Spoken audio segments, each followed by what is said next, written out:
Do you consider yourself Gen Z or millennial? Gen Z. Definitely, I'm Gen Z. I'm 2003. Oh. How old did you think I was?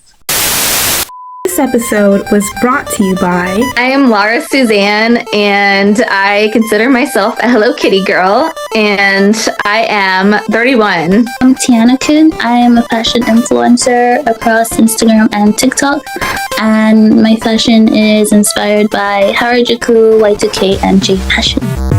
So, my name's Kahea Baker, but I go by Kahea Slut online.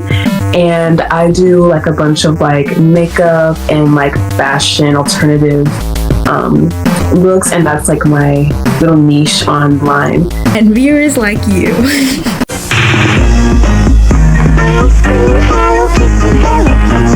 So, throughout my research, I discovered that there actually isn't really like a long list of things that make someone a Hello Kitty girl, but basically it's a girl that really likes Hello Kitty and has a lot of either clothing or accessories, or either their whole room is just Hello Kitty. Like, you'll be able to tell, like, Hello Kitty is everywhere. Even though there's no like real fashion style of Hello Kitty, there's no real like overall look of it, there are common looks of a Hello Kitty girl. Number one, the e-girl Hello Kitty girl, which, you know, this is the type of Hello Kitty girl that has gotten like kind of a bad reputation. There's the kawaii Hello Kitty girl. It's like the cutesy aesthetic. I feel like gives Hello Kitty a lot. It's just like everything that's like very soft, cutesy, and feminine can give like Hello Kitty energy. And then there's like the Y2K Hello Kitty girl.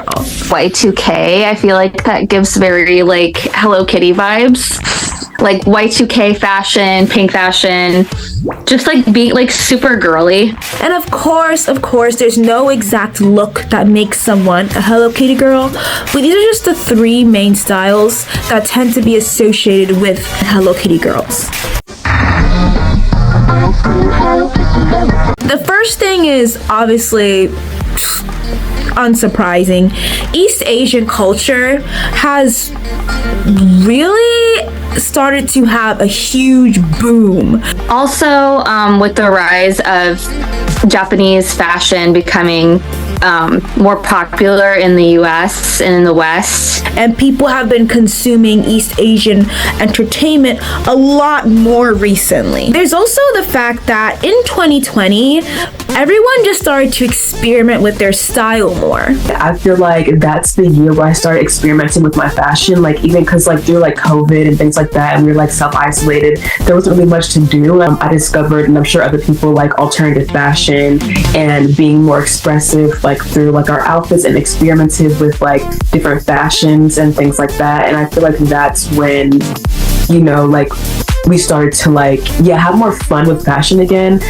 And honestly, we were all dealing with the pandemic, and just so many things were going on in the world, and it didn't get much better. So Hello Kitty is kind of like an escapism. I definitely do think that in 2020, people really returned to like their nostalgic childhood roots. I think a lot of people were trying to heal their inner child at that time, and we were all locked up, we were all bored, and we just wanted to look at things and buy things that made us happy. And people often, when they're sad or in a really great depression, you'll notice that they tend to kind of revert to their childhood days, just because your childhood, that's the era of your imagination. That's the era where you could like believe you could do anything. Ice cream when you let me, Hello Kitty, Hello Kitty. Ice cream when you let me, Hello Kitty, Hello Kitty.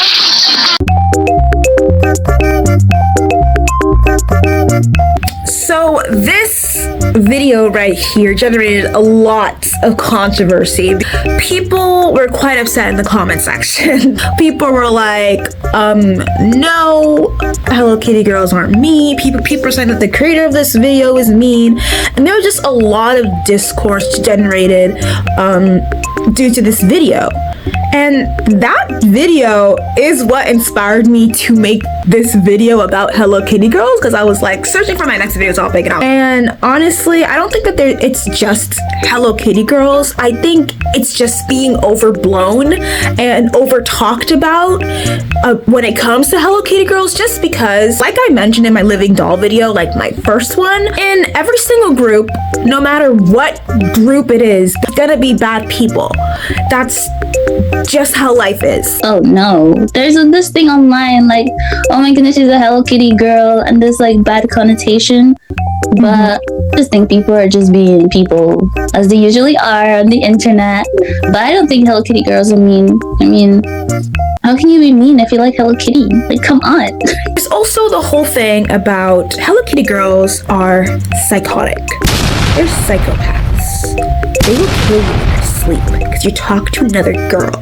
Like, Hello Kitty girls kind of have this, dark reputation because some people, they kind of make it like their aesthetic. You know what I mean? Like a trend of being mentally ill.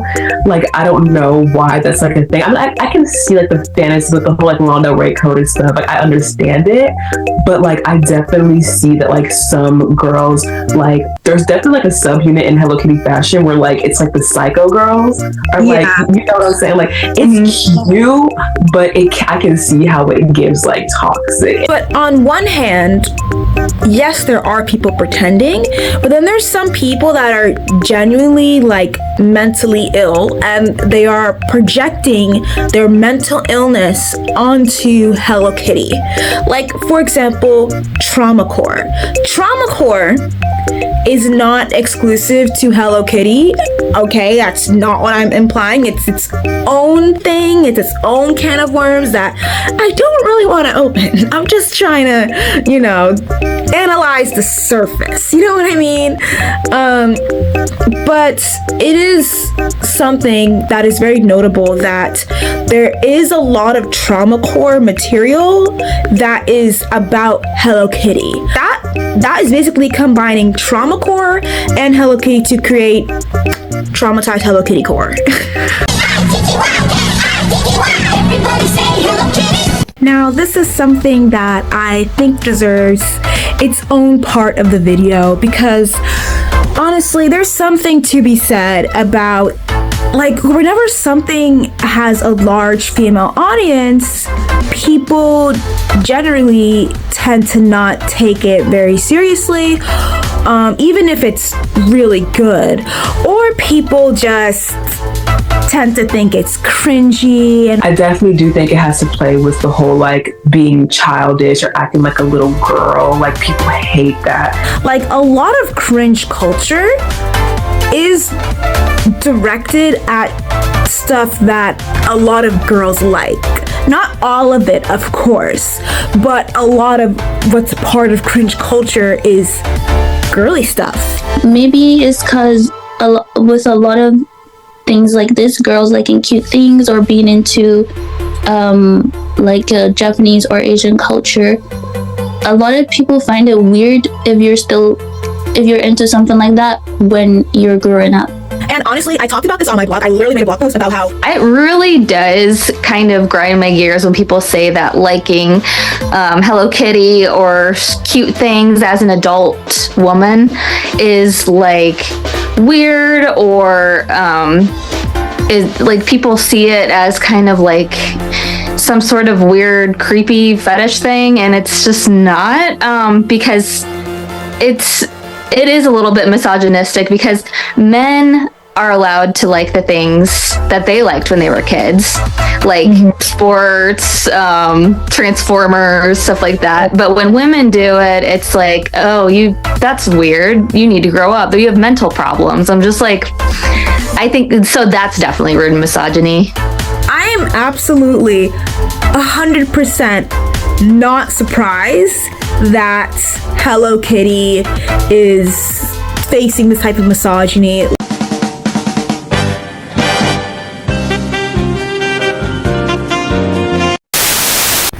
Hi dudes. So before you click off of this video, I have an announcement to make. If you are interested in being interviewed for any future videos, please fill out the Google form in the description down below. It will be there. Now, good riddance. Ladies and gentlemen, we got him.